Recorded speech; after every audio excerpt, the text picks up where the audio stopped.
Alright. I think it's a fair economics video, why not? Our Mystics made a couple of videos, and they responded to some of the points, and so I thought I would, this last video that I saw, he's been making a lot of them, was, making a point that economists are dangerous. And, some of this stuff I guess I could agree with what he was saying, but, that there's an anti-science-ness to economics. But, yeah, I don't think so, really. I mean, it's something to be modeled. Obviously, some things like what you value in the equations or formulas you might develop in the model you might create, the value equations, are not scientific. How much you value longevity, versus the quality of life, these kind of trade-offs. And there's all kinds of that in the economy. And, so those values change the model fundamentally, depending on what you put in as a value. So, but I mean, the idea of a model, right, and a formula, I don't think it's anti-science to say the economy has these structures built into it. There is this idea of supply and demand. There's this idea of production and consumption, and there's ways of modeling mechanisms that enhance that process or don't, create efficiencies and don't. So you could argue that mass production is very efficient, just like mechanization is very efficient in terms of accomplishing, getting work done. Computers create efficiencies, and that we progress through time on these efficiencies that are created, and so there's value in getting to the future as quickly as possible, because the future's usually intrinsically and fundamentally more efficient. So, I just think this is a rational way to look at the structure, and so you can simplify it with a model. You can break it down to, okay, let's just create two people on an island. How do they interact, and how do they create something called a civilization? So you plug in some values, and those are going to be maybe subjective, maybe not very scientific, but they're still values, and you can make formulas that'll process those values. So you could argue that like currency would be obvious, that you would create some mechanism that would be tied to the value of an hour's work, so that you could do exchanges with each other without having to worry about the other guy dying. So you could make deals like, I'll help you build your shed, you help me build my outhouse, and you could have some kind of idea that an hour's work is an hour's work on those two kind of jobs. And it doesn't matter whether you're doing the work or I'm doing the work, it's work is work. And then you could always modify that contract based on whether, you make a rule that you won't push the wheelbarrow, or you won't do this, or you won't do that. You'll help, but you won't do real work. And then you could say you get paid less an hour for that. So I'm just saying you could monetize the exchange rate. And so if it was equal work, you would just say that, look, I'll pay you 5 papers an hour, $5 thingies. You pay me $5 thingies, and so I'll do the work for you. You pay me. Now I don't have to worry about you. You don't have to worry about me dropping dead because I've paid you for the work you did for me, or vice versa, and vice versa. So that currency is intrinsically and fundamentally, good, reliable contract paper, useful in making exchanges universal. It universalizes prices, and makes it possible for you to exchange, 5 camels for, 2 golden rings. It makes all of that possible, but you just monetize it into a currency value, an hourly wage value, and then just pay the appropriate number of hourly wage notes for the thing. And we basically have an economy like that. People talk about a gold standard, all kinds of standards, but we already know the standard is maybe the minimum wage. The standard is this is what an hour's work will cost in dollars to secure from somebody. And we sort of have established parameters of the dollar's value. And it's a perfectly scientific functional mechanism. So there's other functional mechanisms like having mechanisms of what's the word I'm looking for? Incentives. The idea of an incentive is carrots versus whips. So, this is a concept that we can understand. If people have incentives, they will produce more. You can statistically demonstrate it. So it's scientific to apply principles that create that kind of mechanism in the system. It would be a perfectly logical and scientific thing to say, it needs to have some of this ingredient. So I've analogized this before to gameplay, and so that's the thing I'll just keep reverting back to, is that the economy is a game, and all you're trying to do is come up with your fairness rules, your rules of a good game. And you know that if you were making any kind of game, a horse race or a soccer match, that you would try to create equity, you would try to make deserve have everything to do with it. You wouldn't want people to score goals accidentally, because of some arbitrary idiocy. Some jack-in-the-box pops open in the middle of the field and says, they get a goal. Everybody would kind of say, well, that's kind of silly. Why bother having trained athletes, if the game is going to be decided by some kind of nonsense? And so somebody could argue that in the game we're playing, the economy we've built, the nonsense is this whole idea of wealth acquisition and perpetuation. That somehow we have a horse race where horses are, by pedigree, by breeding, allowed a huge head start in the race. A decisive head start in the race. A cannot possibly fail head start in the race.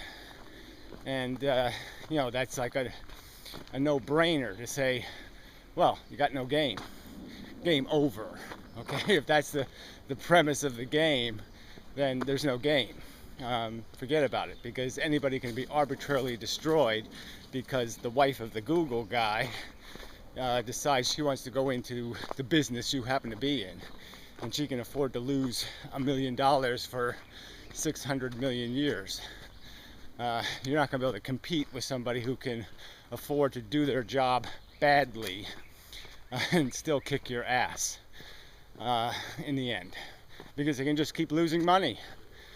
You're not going to win. You're not going to be able to pay yourself a salary if you're competing against a company that doesn't have to run a profit for a long time. That only says eventually we might have to make money doing this. So it's the Hearst example, it's the Google example, it's the monopoly example. It's the way you kill the competition is pretend to be a nice guy, and then once you've slaughtered the competition, you turn the screws to the customers. We've been there, done that over and over and over, and it just sucks that people think that's a plan. So I think it is scientific to recognize these patterns. I think it is a science to see the mechanisms that move money, to understand what happens to prices when you have perpetual acquisition of ownership, when there's only a tiny percentage of players allowed to kick the ball, and all the rest of the players aren't even allowed anywhere near the ball, and to say you have a game, because you don't have a game. So I'm just saying, I think his cynicism, I'm just going to argue with it towards economists, is convenient to his lack of imagination, in terms of claiming some sort of feudalistic, oh, we can't manage this thing. It's like herding cats, or it's in some sort of category where we can't apply reason to this problem and create a solution. So, much like even steroids in professional sports or some other thing, obviously you can create solutions. You can create penalties and disqualifications, and you can do things to discourage it. And the economy is no different. We can, you get what you subsidize. So when you have a theory of capital gains taxation reduction, you have to understand the consequences of that theory in the long term. That where you create new incentives to create owners rather than workers, because you're going to let owners make more money than workers. You're going to create more ownership than production, because you're basically subsidizing ownership and you're penalizing employment. Not too complicated, very scientific, very understandable. So I think it's just a cop-out to say economics is not a science. I think it certainly can be. The fact that most economics people talking economics aren't being very scientific, well, a lot of people talking physics aren't being very scientific either. So yeah, you can use that complaint regarding a lot of science being done by people, and so I call bogus on that account. And again, I'll just say I have no empathy, for the credibility of economists. Yeah, they're all talking head bullshit artists, generally speaking. They all come from an industry. They all have slanted points of view. So yeah, they're not very credible as scientists, but there is a science to the patterns of human interaction, and the basic idea of maximizing production, creating the highest efficiency in the gleaning of progress, in terms of having a balance between some quotient of human comfort versus some quotient of human utility and use. It's there, maximizing, anticipating changes in markets in terms of what kind of labor will be required. Obviously, we don't need blacksmiths anymore. There's a science to understanding obsolescence, and that certain industries probably can be winnowed out and recreated in some new form, like the education system, for example. All this kind of technology. We shouldn't be paying live performance artists preposterous salaries to do what this machinery can do for a far less, a minuscule percentage of the price tag. So huge efficiencies to be gleaned in our system by getting rid of all the noise and the destructive elements. Even the idea of capitalism in the sense of winning a competition, that winning always ends up in the bankruptcy of some other company, and those bankruptcies have to be paid by as part of the cost of doing business, and we know consumers pay the cost of doing business. So it doesn't do us a hell of a lot of good for the competition to be too brutal, create too many empty warehouses. We as consumers don't win when warehouses are empty. We don't win when companies fail. We win when companies maintain a competitive environment and are required to stay tight and smooth and obedient to the customer. That's when we win. So even that kind of thing is a scientific notion that complete destruction in the competition isn't what we're after. We're after a competition that doesn't destroy competitors, but merely keeps them running in the race, keeps them all alive, keeps them all forcing each other to do better. And that the race is always, in the long run rather than the short run.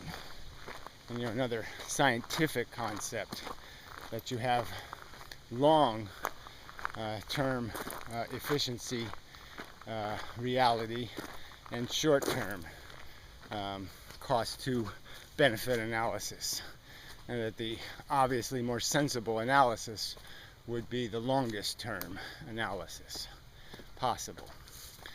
So anyway, my response. I did what I needed to do in this one too. Back's a little buggy today. I always have a complaint. Always. Well, not always. Most of the time. Anyway, till next time. And such. So forth and whatnot.